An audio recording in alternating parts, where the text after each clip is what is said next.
Well, good afternoon and welcome to our luncheon, Wednesday Science Day luncheon. I know you all are looking forward to hearing from our guest of honor. I couldn't think of anyone better to introduce her than our own Dr. Sylvia Earle. So I'm going to quickly get out of the way because these are the people you want to hear from. It's very exciting to have both of them, to be in the proximity of both. I appreciate them greatly. I don't need to give you any introduction to Sylvia. She's been with us and we all know her. So Sylvia, please, the podium is yours for the introduction. Thank you.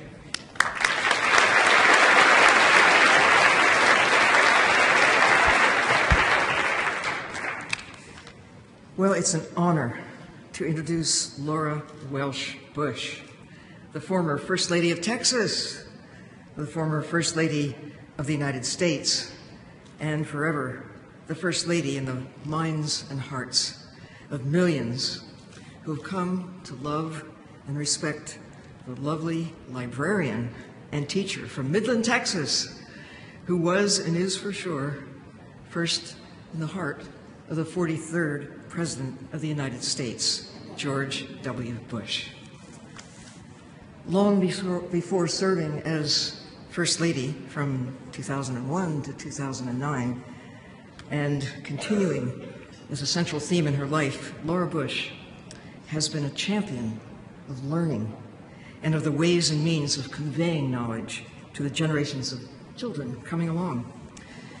This is reflected in her career as a teacher, her passion for reading books, for libraries, for the foundation that bears her name and supports school libraries across the country. Her story is eloquently told in her best-selling book, Spoken from the Heart. It's quite possible that she might have had some influence on one of the first actions of the 43rd President of the United States soon after taking office, a proposal that became the enthusiastically bipartisan supported No Child Left Behind Act of 2001. You may not be aware, Mrs. Bush, that that act has inspired a movement by those who want to promote better appreciation for the waters of the world. It's called No Child Left Dry.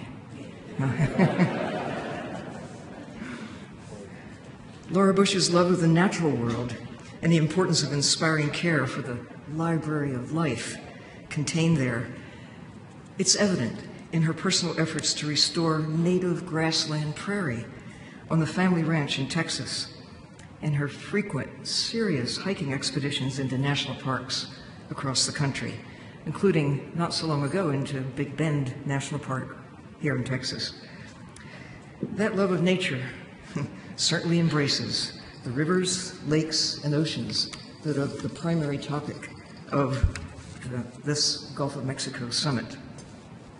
In the Wall Street Journal article in June, she wrote, "We must intensify our efforts to better understand, manage, and conserve our waters and marine habitats if they are to remain a vibrant source of life for future generations. We are at risk of permanently losing vital marine resources and our quality of life."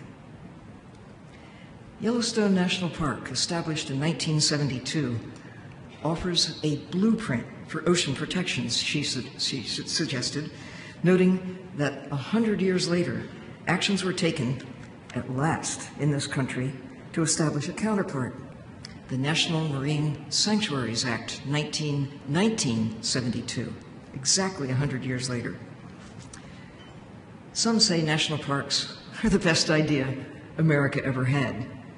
Well, national marine sanctuaries and monuments have to be at least as good an idea. Using a provision of the Antiquities Act, George W. Bush used his powers as president to establish in 2006 and 2009 4 national marine monuments encompassing 333,000 square miles of ocean, embracing an area larger than all the national parks put together. Eat your heart out, Teddy Roosevelt.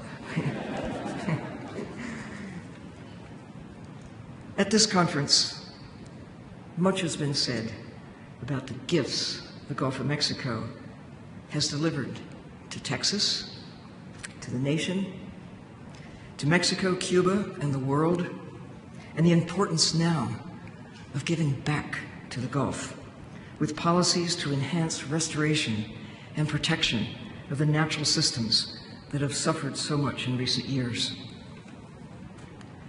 Speaking from the heart, I'm pleased to have an opportunity to listen to the wisdom of a woman who has earned the respect, the admiration, and the love of the people of this country and of the world, Laura Bush.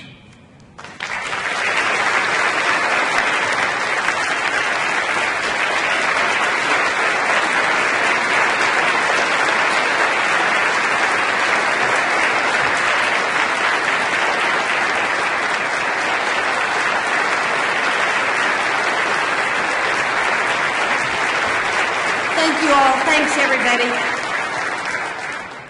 Thank you very much, Dr. Earl. And you all probably know that Dr. Earl was the instigator of those national marine monuments. She worked with us from the very first, when we first started working, George and CEQ and everyone else at the White House on designating the national marine monuments. So thank you so much, Dr. Earl, for everything you've done for our oceans and for the very nice introduction. Thanks to everybody for your warm welcome. I'm very happy to be here in Houston for the 2011 State of the Gulf Summit. I want to thank the Hart Institute, Dr. Killebrew, thank you very much, and Dr. McKinney, thank you very much, and thank you for inviting me to be here today to speak. As I reflected on what to talk about today, I was reminded of how much the Gulf of Mexico has been a part of my life for my whole life. The very first family vacation I remember, when I was probably about 5 years old, was to Galveston. I went with my mother and dad, and we stayed at the Breakers Hotel. And I remember walking into the Gulf with my father and looking for seashells with my mother, and being very amazed, we all were, when some of my seashells walked off. Later, of course, I visited Galveston a lot when I was a young teacher in Houston. One of my great friends had a beach house in Galveston, and we went often. George and I honeymooned in the Gulf of Mexico at Cozumel. And then later, of course, we took our own girls on family vacations to South Padre and to Rockport. We spent 7 spring breaks from the girls' 1st grade to the 7th grade on the Gulf Coast of Florida, where the Texas Rangers baseball team had spring training at Port Charlotte. And the week after Christmas this year, on the 26th, like we have for many years, we'll join the whole Bush clan at Boca Grande, Florida on the Gulf Coast. And then, because George and I are retired, we're going to spend the whole month of January right there on the Gulf Coast of Florida. Of course, I also remember many, many visits to the Gulf Coast, the whole Gulf Coast, from Florida's Gulf Coast to Galveston to the Texas Gulf Coast after the many hurricanes that hit. I know what it was like in Pass Christian when the whole town disappeared, in Waveland, Mississippi, and New Orleans after the flood surge. And I know that many of those towns are still rebuilding from those hurricanes and really still suffering from that loss of barrier reefs and of all the other things that used to be in the Gulf of Mexico that would have protected them from such strong hurricanes. So I'm happy that this summit is taking place, and I appreciate the chance to speak to you about caring for the Gulf of Mexico and caring for all of our oceans. I understand, like all of you do, the pressures on the Gulf of Mexico. The Gulf region remains one of the fastest developing areas in the world. The Gulf of Mexico is a dynamic marine and coastal environment used by tens of millions of people for diverse purposes. And anyone from Midland, Texas, like I am, knows the pressures of oil and gas development and production on the Gulf of Mexico. And we know that the health of the Gulf of Mexico is clearly linked to the health of the economy and the community of all these coastal neighborhoods. Clean and healthy marshes, beaches, and bays mean abundant fisheries and protection from storm surges and hurricanes, and a vibrant tourism economy. Vital commerce and industry and rich coastal and marine ecosystems have coexisted for generations in the Gulf. Whether you live in Key West or Mobile or Biloxi or New Orleans or Corpus Christi or anywhere in between, every community along the Gulf Coast depends on a healthy and sustainable ecosystem for their future existence and prosperity. The same, of course, is true for our international neighbors on the Gulf, and we all have a shared responsibility to the conservation of the Gulf of Mexico. Last year's oil spill from the Deepwater Horizon has given us an opportunity to reevaluate our marine conservation efforts in the Gulf and to forge cooperative efforts to preserve its ecosystem for generations. While the full impact of the spill on the Gulf's diverse ecosystems will not be known for some time, scientists tell us that a spill of this magnitude would have profound effects on the healthiest natural communities. And such effects in the Gulf coastal habitats are greatly magnified because of the decades of degradation that preceded that spill. The conservation of the Gulf of Mexico requires understanding the differing perspectives on the goals and methods of conservation. In his Ocean Action Plan, President Bush committed the federal government to work regionally through partnerships with state governments. So in support of that approach, the 5 Gulf states form the Gulf of Mexico Alliance. We've seen the benefit of the alliance in helping respond to the recent Gulf tragedies, and it's partnerships like the alliance that we can use to meet existing and future challenges in the Gulf. We know that protecting our oceans will become even more important in the coming years. Nearly half of the world's population lives within 60 miles of an ocean, and that percentage is projected to grow as more and more people settle in coastal communities. When George was president, we worked with Dr. Earl and probably with many other people in this room to conserve marine habitats and resources. President Bush organized the first ever cabinet committee on the oceans, which substantially completed more than 80 tasks, completed more than 80 tasks to improve ocean conservation. Among these was the reauthorization of the Magnuson-Stevens Act, which governs ocean fishing. In 2007, after months of consultation between all the stakeholders, including and especially the government of the state of Hawaii, George designated the remote northwestern Hawaiian Islands as a national marine monument. I traveled with the Secretary of the Interior, the head of NOAA, and my friend Reagan Gammon, who was the chairman of the citizen chair of the National Park Foundation, to Hawaii to christen the Northwestern Hawaiian Islands as the Papahanaumokuakea National Marine Monument. The name was adopted, and I did get applause that morning on the radio in Honolulu. Evidently, the morning talk shows on the radio stations there had made bets on whether or not I could pronounce the Hawaiian word. But the name was adopted after consultation with native Hawaiian elders, and it suggests the abundance and the timelessness of life in the northwestern Hawaiian Islands. Midway Island lies at the heart of the waters protected by this marine monument. Decades earlier, Midway had been the scene of one of the most decisive battles in World War II in the Pacific. 6 months after the attack on Pearl Harbor, America's Navy won a hard-fought victory at Midway. Today marks the 70th anniversary of the attack on Pearl Harbor. The guns are silent now on Midway, and the island is home to less than 100 people and about 400,000 pairs of Laysan albatross. The morning we visited Midway Island, we walked along the shore, stepping carefully around the nest of the albatross, which were on the ground because the Laysan albatross has no natural predators. And the little baby albatross waited in their nest for their parents to feed them after fishing.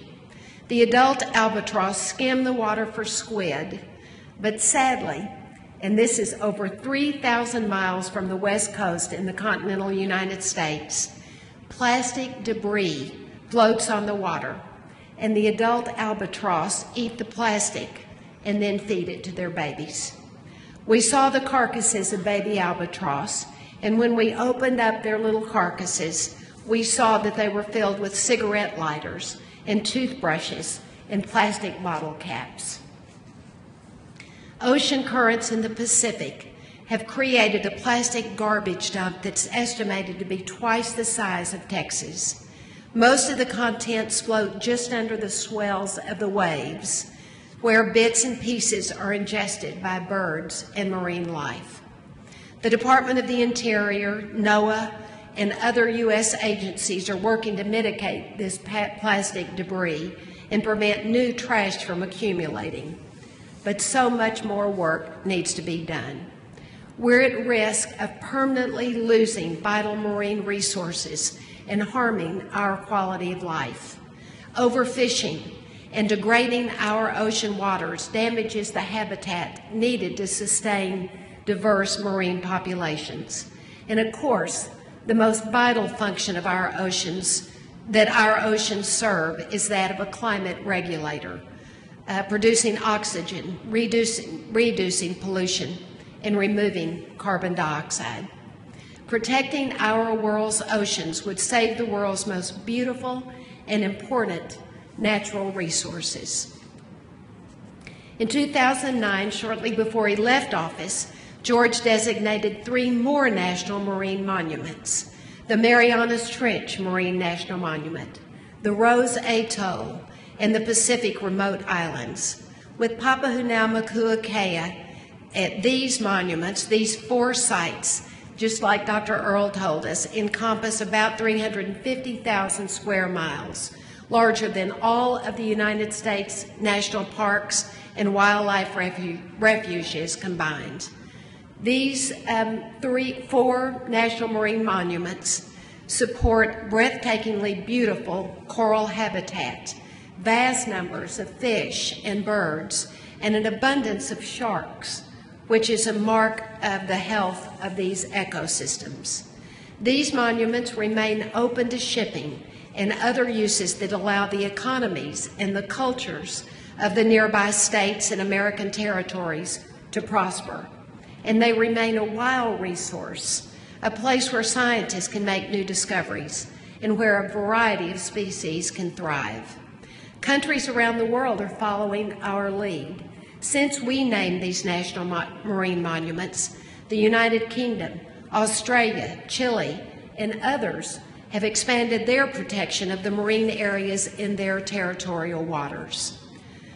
Since returning home to Texas, I've been working with a group of committed conservationists to build a broad statewide effort to take care of Texas. We'll be partnering with individuals, communities, and organizations to conserve our natural heritage and to make our state a better place to live. The George W. Bush Presidential Center in Dallas is home to one of our very first partnerships. Thanks to help from the Lady Bird Johnson Wildflower Center, we're landscaping the grounds of the Bush Presidential Center entirely with native plants. We hope to showcase the beauty of native landscapes made possible through collaborative conservation. And once complete, the center will offer Dallas residents and visitors 14 acres of parkland to enjoy in the middle of the city. We hope that this is just the beginning of many collaborative projects that help all Texans take care of Texas. We'll develop partnerships to enable private landowners to improve their natural resources on their land. And together, we can advance wetland restoration projects along Texas rivers to filter water, capture floods, and provide natural habitat for wildlife. We know that this work will ultimately help take care of the Gulf, since all of our rivers empty into the Gulf of Mexico. We want all Texans of all ages to understand their impact on our land, water, and wildlife. From our experience with national marine monuments in the Pacific and with marine sanctuaries and national wildlife refuges and parks, we know that conservation and economic development are not mutually exclusive. Quite often, they can be mutually reinforcing. From the Flower Garden Banks National Marine Sanctuary in the deep waters off of Texas, to the Florida Keys National Marine Sanctuary and the Florida Everglades National Park, marine sanctuaries and parks attract visitors and give Gulf residents a great sense of pride in where they live. And instead of impeding commercial activity, they demonstrate that economic growth can occur in ways that don't compromise our most important and treasured ecological areas. We should consider a similar approach to establish a marine national monument or sanctuary along what some call the islands in the stream. A string of underwater mountains run along the outer Gulf shelf, and a number of them rise to peaks near the surface of the water, creating a series of coral reef communities which track closely with the flow of the Gulf Stream. The Flower Garden Banks National Marine Sanctuary includes a number of these areas. These islands of the stream ring the Gulf, creating what I like to envision as a coral necklace. From the flower gardens, the underwater mountain chains runs east to the Florida Keys Sanctuary and up along the southeast coast of the United States. South of the flower gardens, the coral necklace continues to the waters of Mexico, Honduras, and Belize. These areas represent just a fraction of 1% of the continental shelf in the Gulf. But by conserving these jewels of the Gulf with reasonable protections, we can address other uses of the Gulf with greater confidence, whether that's recreational fishing and diving or energy development, which allows local economies to prosper. We know from experience with other national marine monuments that cooperation is required between the federal, state, and local governments, the private sector, and Native peoples. Building this kind of consensus takes work. But we can trust that a cooperative approach to conservation has longer lasting benefits. When we do more to preserve our marine resources and wildlife habitats, we have a firm foundation to provide better access for all people to enjoy our beautiful Gulf of Mexico. Thanks to each and every one of you for all of the work that you're doing and for your commitment to the Gulf of Mexico. Because of your efforts, we can ensure that we save this dynamic environment for the benefit of all generations that come behind us. Thank you all very, very much.